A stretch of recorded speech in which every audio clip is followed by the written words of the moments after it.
बात एक बड़ी इमारत के आहते में बेहद पुराने पेड़ था। उस पेड़ पर एक बंदर और चिड़िया का बसेरा था।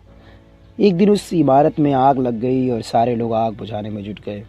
कोई फायर ब्रिगेड को फ़ोन कर रहा है तो कोई आग पर पानी फेंक रहा है। दुखी होकर चिड़िया ने बंदर से कहा, बंदर भाई, हम भी सालों से इस इमारत का हिस्सा हैं, हमें भी कुछ करना चाहिए। ये सुनते ही बंदर ठहाका मारकर बोला, तू बित्ते भर की चिड़िया क्या करेगी? क्या इस इमारत की आग बुझा लेगी? चिड़िया चुपचाप रह गई। कुछ देर बाद चिड़िया ने पुनः अनुरोध किया, परंतु बंदर ने मजाक उड़ा दिया। अब चिड़िया से रहा नहीं गया। पेड़ से उड़कर वह पास की पानी के एक छोटे से गड्ढे में गई और अपनी चोंच से पानी लाकर आग पर डाला। देर तक वह इस गड्ढे से पानी लाकर डालती रही।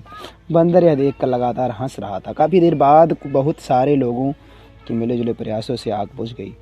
चिड़िया के पेड़ पर लौटते ही बंदर ने कहा, तुम्हें क्या लगता है कि अपनी 2 इंच की चोंच से पानी डालकर आग तुमने बुझाई है? चिड़िया ने तिरस्कार से बंदर को देखा और जवाब दिया, सुनो बंदर, इस बात से कोई फ़र्क नहीं पड़ता कि मेरी चोंच का साइज क्या है। इस बात से भी कोई फ़र्क नहीं पड़ता कि इस आग को बुझाने में मेरा कितना योगदान था। लेकिन तुम यह हमेशा याद रखना कि जिस दिन इस इमारत में आग लगने और बुझाने का इतिहास लिखा जाएगा, उस दिन मेरा नाम आग बुझाने वालों में और तेरा नाम किनारे बैठकर हंसने वालों में आएगा। तो कुछ इसी तरीके की हालात इस समय कुछ विभागों में हो गई है। लोग बैठकर हंस रहे हैं और जो नए लोग कुछ काम कर रहे हैं तो उन पर लोगों की कमेंट्स आ रहे हैं, हंसी आ रही है।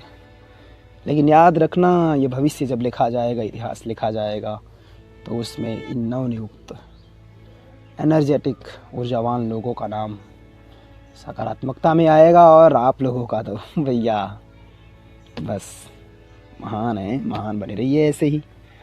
साथियों, यह सच है कि हम सबकी क्षमताएं अलग हैं, परिस्थितियां अलग हैं, योग्यताएं अलग हैं, या यूं कह लें कि हम सबकी चोंच का साइज अलग है। मैं यकीन से कह सकता हूं कि इस बात से फ़र्क नहीं पड़ता कि हमारी चोंच का साइज क्या है। फ़र्क इस बात से पड़ता है कि हमने उतना प्रयास किया है अथवा नहीं। इसलिए मैं बार बार कहता हूँ, जीरो तो नहीं हूँ मैं, 1 2 3 4 तो हूँ, जीरो तो नहीं हूँ मैं। फ़र्क इस बात से पड़ता है कि हमने उतना प्रयास किया कि नहीं जितना हम कर सकते थे। हमने उतनी ताकत झोंकी कि नहीं जितना हम झोंक सकते थे। और हम अपनी पूरी क्षमता से मुश्किलों का सामना कर रहे हैं या नहीं।